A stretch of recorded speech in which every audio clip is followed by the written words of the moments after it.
अस्सलाम वालेकुम dear students. आज जो हमारा टॉपिक है economic importance of primary sector, आज हम उसका दूसरा पार्ट पढ़ने जा रहे हैं। तो ये हमारी बुक इकोनॉमिक्स का फर्स्ट चैप्टर है और क्लास है 10th। कल हमने पढ़ा था कि प्राइमरी सेक्टर में जो एग्रीकल्चरल प्रोडक्शन होती है या एग्रीकल्चर सीजन जो होती है या प्राइमरी सेक्टर या सेकेंडरी सेक्टर या टेरिशरी सेक्टर, ये कितना कंट्रीब्यूशन देता है J&K की इकोनॉमी को। आज हम पढ़ने जा रहे हैं कि जो हमारा यहाँ जो एग्रीकल्चर सीजन्स है वो ये यहाँ 3 किस्म के होते हैं। एक है खरीफ सीजन, रबी सीजन और ज़ैद सीजन, वो हमने कल डिस्कस किया था। तो आज हम पढ़ने जा रहे हैं कि जो राइस है ये एक खरीफ क्रॉप है। खरीफ आपको पता है खरीफ किसको कहते हैं, यानी खरीफ जो है, खरीफ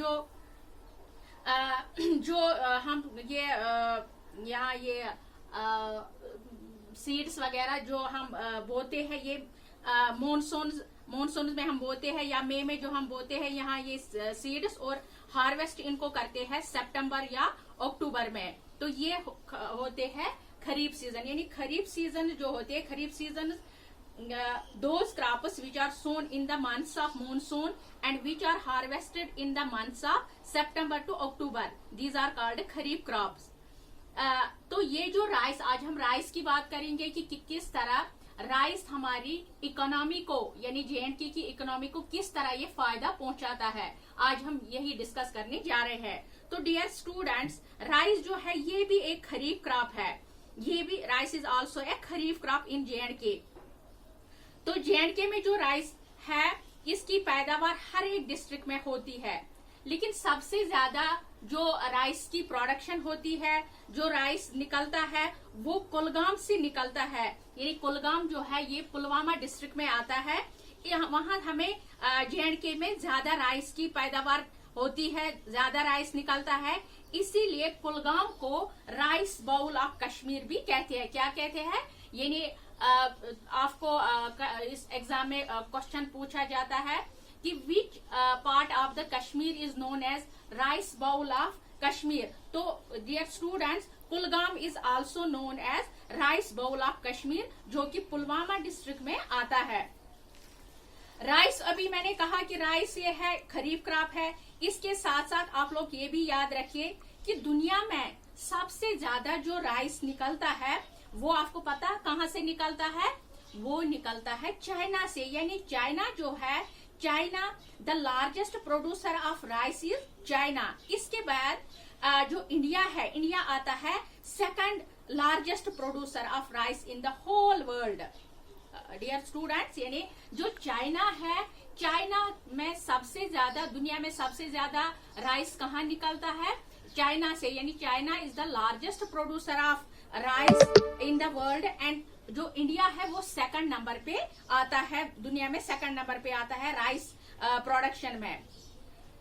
तो डियर स्टूडेंट्स, राइस की कल्टीवेशन के लिए हमें कितना ये रेन की कितनी जरूरत है या टेम्परेचर की कितनी जरूरत है। यानी राइस के लिए हाई टेम्परेचर की जरूरत है, लेकिन रेनफॉल जो है वो 100 सेंटीमीटर होना जरूरी है।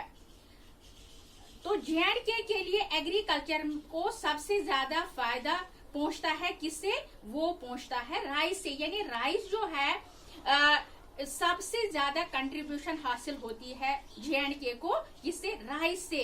अलबत्ता जहां पर J&K में राइस की पैदावार होती है वहां क्या होता है, जिस कश्मीर में लगभग हर डिस्ट्रिक्ट में राइस की प्रोडक्शन होती है, लेकिन जहां पर इसकी प्रोडक्शन पैदावार जहां पर होती है वहां उसके साथ साथ कई वैरायटीज की पैदावार होती है।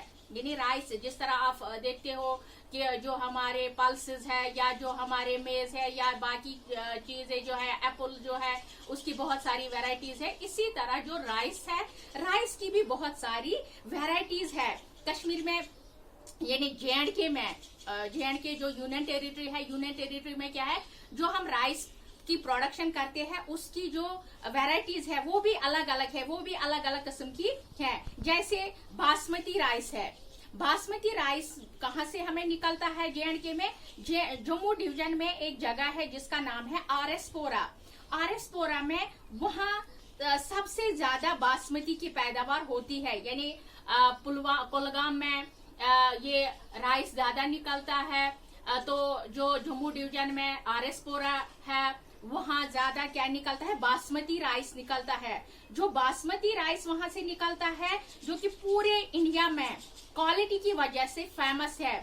जो आरएसपुरा की बासमती है वो पूरे इंडिया में क्वालिटी की वजह से बहुत मशहूर है, फेमस है। इसके बाद एक और बात आप लोग याद रखिए कि जेएंडके की जो पॉपुलेशन है क्योंकि उतनी ज्यादा है कि राइस जो यहाँ निकलता है वो यहाँ के लोगों के लिए ही काफी है, यानी इसको हम एक्सपोर्ट नहीं कर सकते क्योंकि हमें यहाँ राइस उतना, क्योंकि हम यहाँ ज्यादा राइस ही खाते हैं, रोटी कम खाते हैं। तो यहाँ जो राइस की प्रोडक्शन होती है वो हमें सिर्फ अपने लिए ही हमारी नीड्स ही पूरी करती है। तो बाकी जो बासमती है, बासमती का इस्तेमाल हम यहाँ कम करते हैं। कश्मीर में, जम्मू में होता है इसका इस्तेमाल ज्यादा, लेकिन कश्मीर में इसका इस्तेमाल हम कम करते हैं। वो पूरे हिंदुस्तान में हम क्वालिटी के एतबार से फेमस है, लेकिन हम जो ये बासमती है हम ये बाकी स्टेट्स में, बाकी कंट्रीज में हम ये बेचते हैं, यानी इसको हम दूसरे स्टेट्स में भी हम इसका ये इस्तेमाल करते हैं।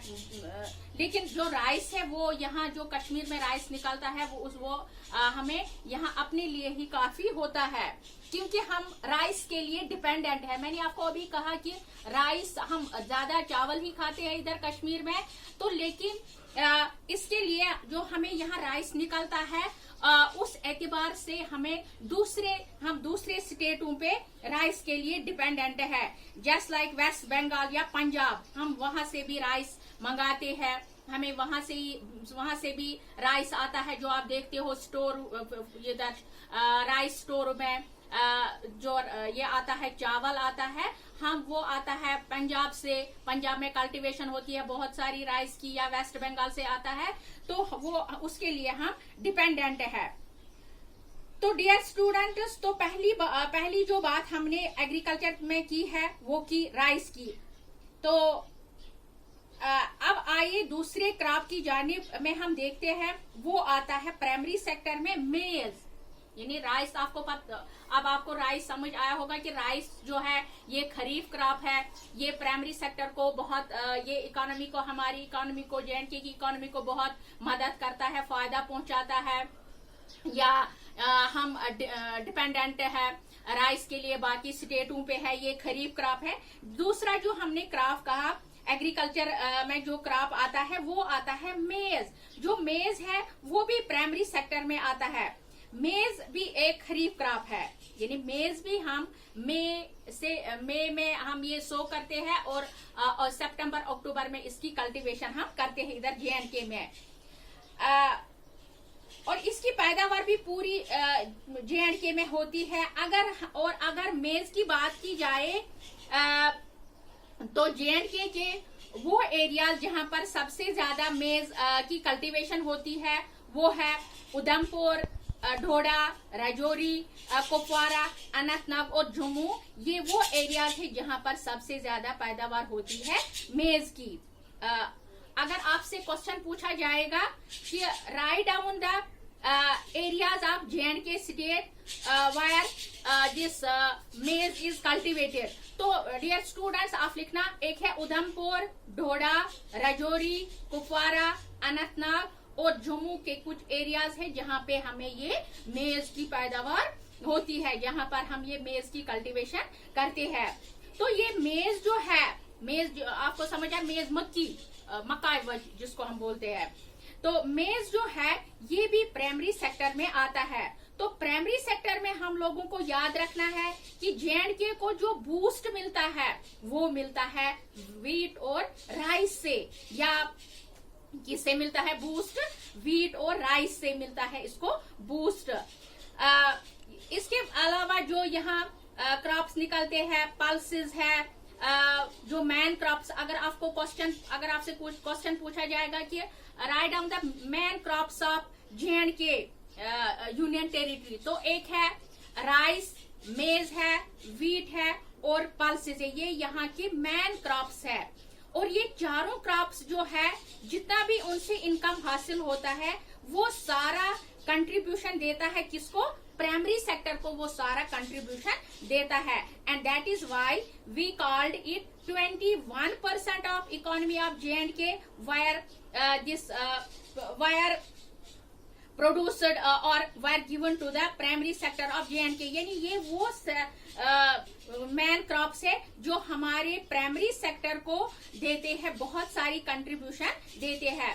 डियर स्टूडेंट्स, ये था अबाउट दिस क्रॉप्स जो हम कल्टीवेट करते हैं J&K में, जो हमारे प्राइमरी सेक्टर को किस तरह ये किस इकोनॉमी को किस तरह ये बढ़ावा देते हैं। तो ये थे कुछ क्रॉप्स जो जिनसे हमारी इकोनॉमी बूस्ट हो जाती है। Thank you.